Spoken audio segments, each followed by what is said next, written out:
Yo, yo, yo. Yo, yo, yo, yo. We back with another one. Back with another one. And another one, and another one. And another one, and another one. I got a special guest for y'all on this new segment I got called What Are Women Really Thinking? I met her a while ago. A little while ago. She very opinionated. Can be a little bit. So we bringing her to the table today so she can explain and tell us a little bit about herself. And, you know, give us some insight into the women's brain, or the woman's brain. Mm-hmm. So go ahead, introduce yourself. Well, I'm Esmeralda. I'm 22. And yeah, man, I just be chilling. You know, I'm a Capricorn, the best there is. And yeah. So before we ask you a question, do you think Capricorns are toxic? It just depends on the person, honestly. I feel like I'm not toxic. You know, my ex was a Capricorn too, and he was toxic as fuck. So, you know, really just depends. Honestly. So it depends on the type of Capricorn. Yeah. Right. Capricorn men tend to be very toxic. Really? Yeah. All right. That's what I'd say. My brother's a Capricorn too. His birthday's the day before mine. And he was pretty, I mean, he's cool now. He's chill. He's, you know, married and all that shit. So, you know, he's being good now. He wasn't before, though. Damn, you gonna throw your brother under the bus like that? He knows I love him. It's okay.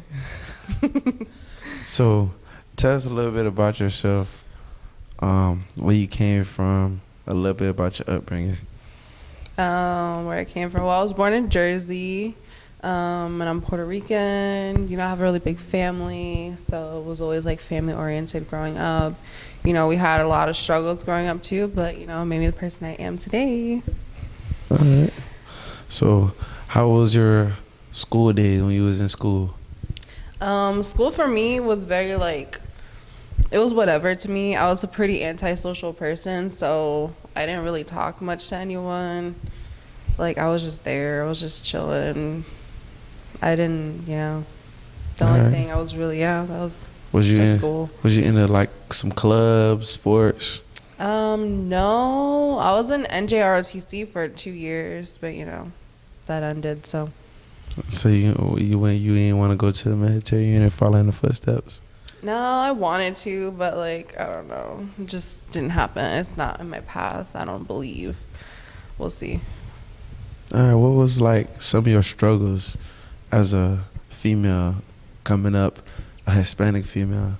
What was, like, some of your struggles?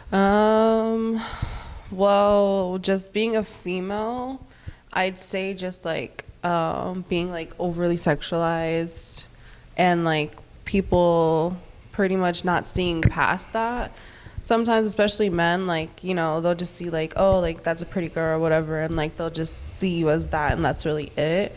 And I feel like that's my main struggle I've always dealt with, is kind of, like, seeing less than, because, like, I'm a woman, and, like, people or men typically just see me mostly as, like, a sexual object. Like, any job I've had, basically, like, I've always had, like, my male, like, either, what's the word, like, authoritative figure has always, like, sexualized me or, like, made sexual comments towards me or whatever.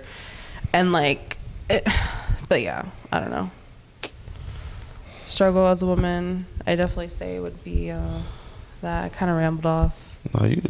This is what this segment is for. I lost my train of thought of what I was even saying, the point of what I was saying, but. This is what this segment is about. What was the question you asked? It was like, what was your struggles coming up as a female? Oh, okay. So it was the whole it was thing. Okay. It was good. It was good. That's what I'm saying. Yeah. This is what the segment is about. Mm-hmm. You know, raising awareness for females, because, you know, a lot of females are scared to talk about their past. Mm-hmm. A lot of females are scared to talk about what's going on, because from my perspective, as I've been doing this whole podcast journey, a lot of females have a lot of good things to say, and they're not afraid to talk about it. Mm-hmm. So that's why, you know, this is why we're here today, because we want you to talk about those things. We want you to explain your truth and what you got going on. You know what I'm saying? So that's good. I mean, if you're going to ramble on, this is a podcast. That's what it's made for you to talk. Because, you know, I like to give out the platform to people who I feel is able to give a good conversation and for people to learn from. So don't be afraid to. I wasn't. It was just I just forgot what I was talking about, honestly. All right. So, who was somebody growing up that you looked up to? That's a hard one. Growing up, I would just say, like, I guess my mom. You know, we all went through a lot, like, as a family growing up. So seeing my mom, like, have to go through all of that and all the stuff she went through, and, like, how she just kept pushing through no matter what. And she always had a solution. She always made sure we were good at the end of the day, no matter what we were going through. You know, that always inspired me to just be a strong person and strong-minded and just want more and do better so I could one day, you know, give my mom the world because she deserves it. But yeah, I definitely say my mom for sure. What is some advice that your mom gave you that you took with you, like, throughout your journey? She would always tell us that she doesn't want us to be like them, like my parents. Because, like, my parents, you know, went through a lot growing up, and, like, they were pretty toxic. So, like, she would always tell me, like, despite all that, like, to make sure, I know it's, like, sounds like such weird advice, but she would always tell us that growing up, like, don't be like us, don't make the same mistakes as us that we're making, and da-da-da-da, like, be better. She's always has said that and instilled that in our mind. So, and that's why I am who I am today. So I feel that. My mom be telling me that too. I think it's just they went through so much of a struggle. Yeah, for sure. They don't want us to go through that same struggle. Exactly. Living paycheck to paycheck, having to figure out where the money coming from. So, I mean, I totally get it, because my dad and my mom and my stepdad, my aunties, all of them say, hey, you don't want to be like us. Don't be like us. Be better than us. Exactly. Yeah, that's exactly what she'd always tell us. So that's some good advice. I mean, I hear it every day. So, what's something that you wanna do in the next upcoming 5 years? Want to do in the next 5 years? Definitely like figure out like my path and like what do I want to do like career wise and stuff. Because, you know, I have a pretty decent, like, chill everything right now. You know, I have a good job, have my own place, you know, I got my own money, and I'm doing good and all that, but I still don't have a sense of like to just chill. Like, I want to do more than just that. So I guess just figure out what that more is, basically, in terms of just like career wise, maybe going back to school, just stuff like that. Okay. So are you a person that journals?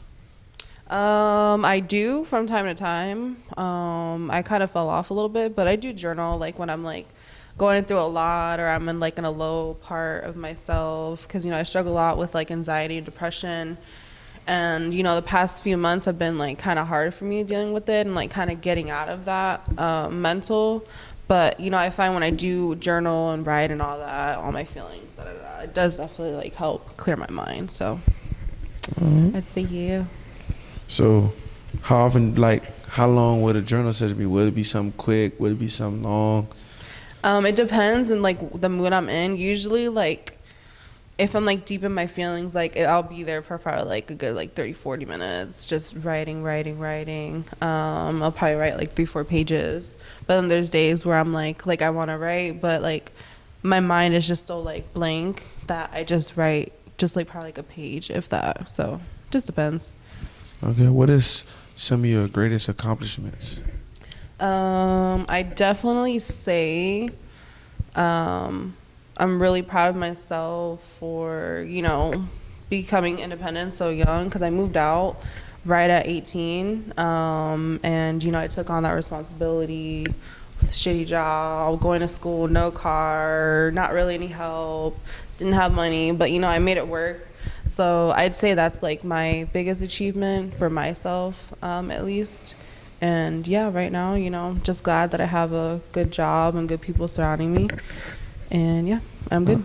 All right, so you just slid past that you moved out at the age of 18. Yeah. So a lot of people know that we're living in an economy where it's very expensive for young adults like us to move out. Because me personally, guys, I don't care. I love my mama. Know what I'm saying? Shout out to mama keep me straight. Yeah. Know what I'm saying? So what was the steps you had to take? What was the sacrifices you had to make to, make that sacrifice to live on your own? Cause at the time, me and my family were going through a lot. Like I said, we went through a lot growing up. I never really had like a stable home per se. There were times we were homeless or like living in hotels and stuff. And like right at my senior year, we were in between places again. So like we had to move down to Claremont to my grandma's, and my job was here in Orlando. I was going to school here in Orlando. So I was like, you know what? Like I can't, like I didn't have a car. I didn't have, none of that. I was 18. So then my best friend Quentin, he had already moved out because he had already was moved out or whatever, and his roommate was leaving the house. So he was like, yo, like my roommate's leaving, you should move in, blah blah blah blah blah. I was like, fuck it, I saved up all my money that I could from the job that I was working, and I made it happen. I moved out literally. I think I moved out on my birthday actually. Oh, so that was a birthday present of the year. Yeah, 18 going to 19. Yeah. Okay. The day before my birthday, something like that. So how you was able to maintain a stable, income to do that, especially like you getting a car, you moving out, all those things. How you was able to do that? So at the time, like it was literally just saving money. Like I struggled a lot, but I just saved like every penny I made. Like I had like a part-time job at a pizza place, and like I was basically just like serving pizza and like food and shit. And like my pay was like $9 an hour at the time, and like I was reliant mostly on tips, and I only worked like 25 hours a week. So literally I don't know how I did it, but I saved all my money. And yeah, I would take the bus to work, I would take the bus to campus to go to school, and I don't know, I made it work somehow. And then probably like a year after is when COVID happened, and I got money from COVID. So, and then I got let go from the job I had. And then I had moved in with my cousins at this point. So I was roommating with them. So then at this point, bro, I can't even lie, bro. COVID, I got banged from COVID. Shout out to COVID. Shout out to COVID, low-key. Rest in peace to everyone that was affected negatively by it. But it really did, like, help me, like, stabilize myself financially and all that. Because, bro, when I tell y'all, I was getting so much money from unemployment because, I got let go. So I was on unemployment for, like, almost a year. We always on unemployment. Yeah, bro. So that really helped me a lot. That really helped me, set myself and all that. So blessing in disguise. And then this shit has been good since then. I got a job and blah blah blah. Good now. Good now. So what was like one of the hardest lessons you had to learn coming up? Well, just in general. We don't have to say coming up. Let's say just in general. One of the hardest lessons I have to say is that I definitely say it's like people are not meant to just stay in your life forever. Like I had to learn that not everyone is meant to stay in your life, and that's okay to just let them go. Like it doesn't matter how long that person's been around you or with you or whatever the case may be. Like if that person up in one day decides not to be in your life, like you just gotta eat it. You just gotta let it be. Like that person's just not meant to be in your life, basically. So I'd say that was like the hardest thing for me to kind of like wrap my head around. I didn't wrap my head around that concept until probably like a year ago, and like that was a really hard pill for me to swallow. That like, yeah. But yeah, I'd say that for sure. All right, let's switch it over because we got a little personal early. So let's talk about like relationships. So what is like your love language? What do you consider like your love language? I definitely say like acts of service. Like acts of service and like words of affirmation, for sure. All right. Even though I like all of them, but those are the top two. So, has anybody like when did you know that was your type of thing? Honestly, not until recently. I'd say like when I moved out by myself. Because I was in a relationship for like 5 years and we lived together and everything. And then when we moved out from each other, I moved into my own apartment. So I really had time to just sit by myself and like learn everything myself and all that. And surprisingly, you would think I would learn that within my relationship, but I learned all of that about myself outside of my relationship. So definitely that's something recent that I've learned about myself. Just like between people I've been talking to or whatever. Yeah. All right, so how many kids would you like to have someday? Right now I'm team no kids. Team no kids, man. Team I'm no with kids, you. man. I can't even like the thought of it alone kind of like freaks me out, and I'm just like, I don't think I want kids at all.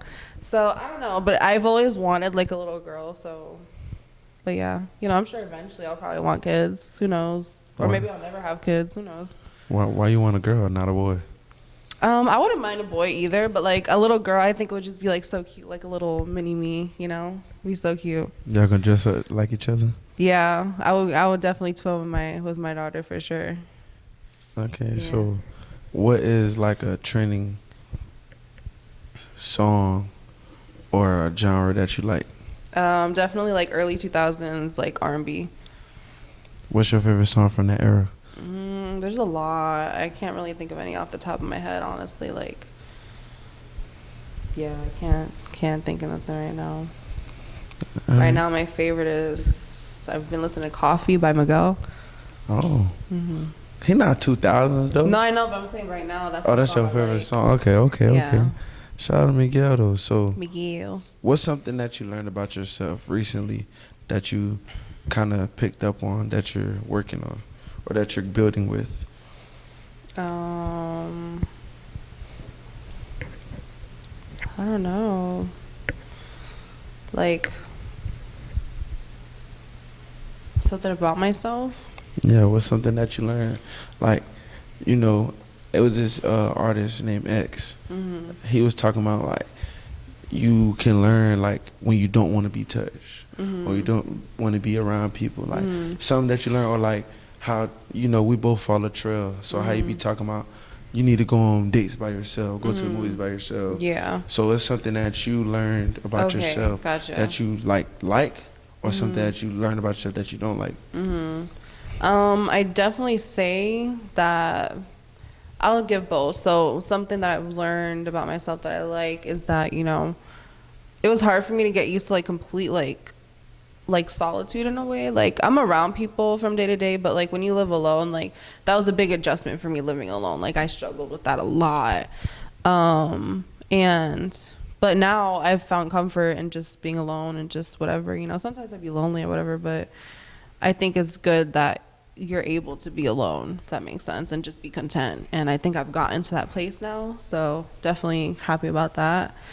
And I'd say something that I realized about myself that like I didn't really like is, I mean, it's not a bad thing, but like I give people a lot like the benefit of the doubt, even if they're showing me otherwise, like they're showing me like negative aspects of themselves. I'm like, I like ignore it and be like, oh, I try to give everyone reasons as to, in my mind, I'm like, oh, well, maybe they're acting like this because this or this, that, and the third. Like I give everyone excuses instead of just being like, nah, brother, just toxic and just letting that shit be. So, but I've become aware of that and I'm learning slowly how to just let people go if I need to.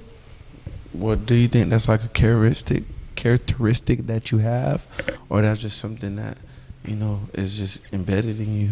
I think it's like both, because my upbringing, everything always links back to just how you grew up and all of that and what you've gone through growing up. But that's just something that I always saw like in my family and everything, that like no matter what a person's done, like no matter how bad it is, like they were always forgiven and they were always like given excuses and everything. Like even though it could be like terrible things, like my family was always like that. So that's just something I've become accustomed to, but I realize it can be really like toxic and like detrimental to your own mental health if you're continuously letting people walk over you or mistreat you or disrespect you and just constantly giving them excuse and reason and pass after pass. But yeah. Okay, so what have you learned from your past relationships? Like, what's like some of the lessons you learned? I only had one really past relationship. Like I mentioned earlier, I was with him for like 5 years. We met in high school and all that, typical high school sweetheart. What I learned is probably what I was just talking about, to kind of like, because inevitably what we broke up over was issues we had at the very beginning of our relationship. So I definitely say just see it from the beginning, see it for what it is, you know, like a person or love a person for what they are showing you instead of what you want them to be, basically.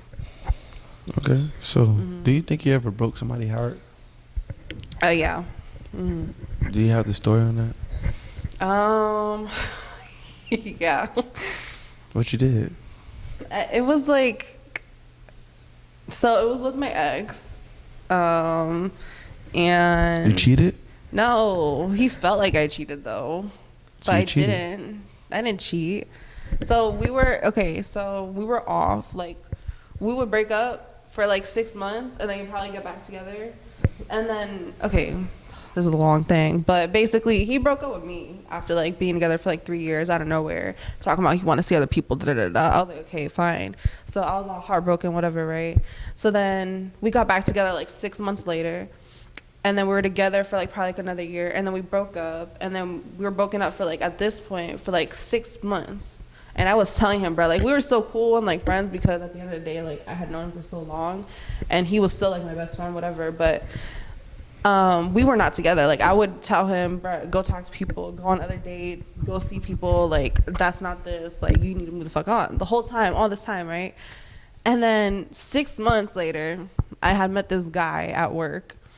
At the time, I worked at like a cafeteria at a hospital. So so it was like this group of people came from like out of state or whatever, and like it was this dude, whatever. Anyways, I was like dubbing him at first because I was like, bitch, I don't know what you look like. He had his mask on, his scrubs on, whatever. But then one time he walked up in the cafeteria, right, with like normal clothes on, bro. He looked good as fuck. I was like, why you been ignoring me? He was like, you been ignoring us. I'm like, boy, bye. Like, making up some stupid shit, right? But anyways, one thing led to another, you know, we hung out, and, stuff happened. Anyways, so then, I don't even know how he found, he still had my location for some fucking reason. So then I was at like a hotel, and then he's like calling me. He's like, yo, where the fuck you at? Da, da, da, da. What are you doing? I was just ignoring him. I'm like, bitch, who the fuck are you questioning? We're not even together. So then I ended up going back home anyways with the guy, because I was like, I'm not staying over here in a hotel with you, whatever. Anyways, I took him back to my place. So, da, da, da, da. And then, so anyways, took him back to the hotel. And then, the next day he comes over. He's like, yo, what the fuck? Da, da, da. I was like, what? I was like, what? Basically, I was trying to hurt his feelings, not gonna lie. I was like, yeah, fuck that. What about it? Because I'm like, why are you on my ass, bro? Like, you broke up with me, and then it's all this shit. Like, what do you want from me, basically? So, yeah, his heart was broken, but then he started talking to some other chick, and I got pissed off, so then we got back together.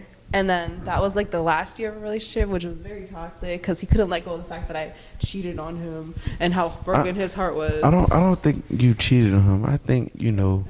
y'all was on a break, so I mean. Yeah, bro. I didn't see us getting back together at all. But, obviously I still had feelings because I did get back together with him. But whatever. Yeah. I broke his little heart. You broke his heart, man. This is all good. Yeah.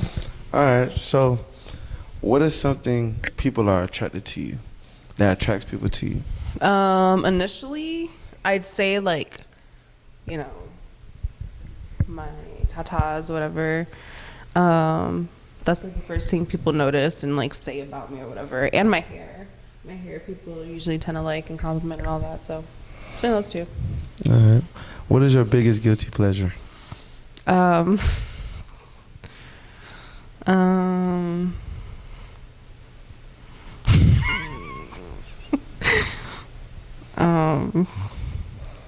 gonna say like a PG version. So I guess just food. Yeah. Right. Food for sure. Like I binge eat a lot sometimes. So What's your favorite snack? Bro, everything. Like, what is something, if you go into the grocery store, that's the first thing you grabbing? Eggs. Eggs? Bro, I have an obsession with eggs. Like, as all of my friends, like, I will make like boiled eggs, scrambled eggs, or whatever. Like at 2, 3 in the morning, if I want a snack, eggs. All right. Eggs. So, what's your thought on sex? What about it? What's your like overall take on it? It's great. You know, it's really good. It's good for the soul. Good for the soul. What Yeah. else? It's just good. I don't know what you mean. What else? I mean, everybody has strong feelings about sex. Some people say, sex is a spiritual thing. Some people say sex is. Oh, well, in that sense, I think it just depends, like, how you're taking it, going into it in the moment. If that makes sense. Like, if you are, like, fucking around with some guy and you have feelings for him and low-key and he just see you as, like, oh, I'm just trying to bust and that's it, then it's just going to create, like, issues. But, some people see it as, like, soul tie type of stuff and whatever. Like, for me, it's, like, it can be whatever. Like, I was in that whatever phase, which is, like, a whole phase, like, probably, like, a year ago. But, I'm out of it now, and I'm kind of just, like, whatever, go with the flow. Okay. I don't really, like, per se, seek it out unless it comes my way. So, do you believe in marriage? Sure. Do you think you'll get married one day? Probably. Do you want to? Yeah, I'd get married. It wouldn't be like something I would like be like, oh my God, marry me. Like, where's my ring type shit. Like, that shit doesn't really matter too much to me. But like, if whoever I'm with, my partner, that's important to him, then yeah. Okay. Mm-hmm. So, if you're going on a date with a guy and his card declines at the table, are you paying for the meal? Yeah, I'll pay for it. All right. Is he getting a second date? Yeah. So you not. If the vibes were cool, the vibes were all that, yeah. I'll be like, bitch, you better make sure you got money on that shit next time, though. You better have money in your car next time, buddy. That shit's on you. Okay. Yeah. That whole pay thing, it's never bothered me at all. Like, I don't give a fuck, bro. I always offer to, when I'm on a date, I always offer to pay my half.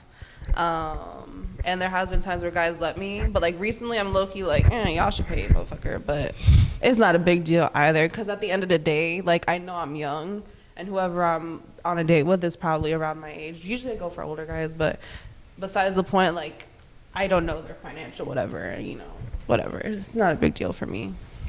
Okay, so that goes into my next question. So you don't believe in the 50-50 thing, or you believe in it? I do, to a certain extent, because I would never, like, if I'm in a relationship, it would make me extremely uncomfortable to have, like, my partner, like, I don't care how long we're together, like, handle everything. Mm-hmm. Like, it just would make me uncomfortable. So I would be like, yo, like, let me go half, whatever. But, like, if, like, we're, like, married and, like, have kids and shit, then yeah, bitch, pay the shit and, I'll handle whatever else, Okay. Mm. So, what do you want people to know about you and learn about you? I don't know.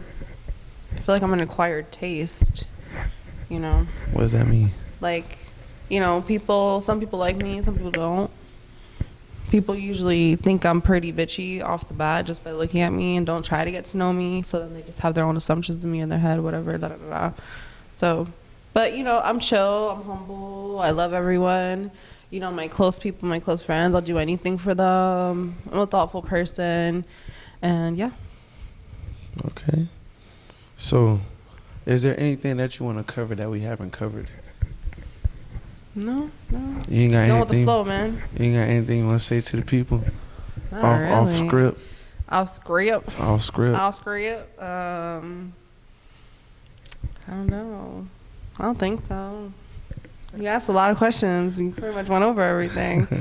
All right. So, my last question before we close it out. Mm-hmm. What would you want to tell younger females that are lost in their ways, going through depression, anxiety, Mm-hmm. going through a midlife crisis, going through whatever they're going through? Mm-hmm. What would you like to say to them? I definitely say to, just keep pushing and, just give it time and just try to create a positive mindset and environment for yourself, because at the end of the day, that's what's going to help you the most, is making sure you're surrounded by positive people and understanding people. And just people that love you in general. I definitely just say focus on your close circle and who's around you, because that's what's gonna mold you into who you're gonna be, and your mindset that you have is by your environment at the end of the day. All right. Well, thank you, Esmeralda, for coming to the podcast. We really appreciate you. Yeah. Thanks for having me. Tell them where to find you. You can find me on Instagram, Esmeralda Loves You, with 2 U's.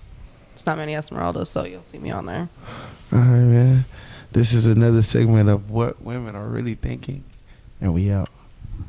Peace. Peace. Yo, it's your boy Nate, man. The hottest podcast out right now. What Will I Think of Podcast. Man, y'all need to go like, comment, subscribe for real, man. This podcast going up. We got bangers on the way. A lot of bangers, man. Y'all review them last 2 episodes, man. Y'all really vibe with me. And we out.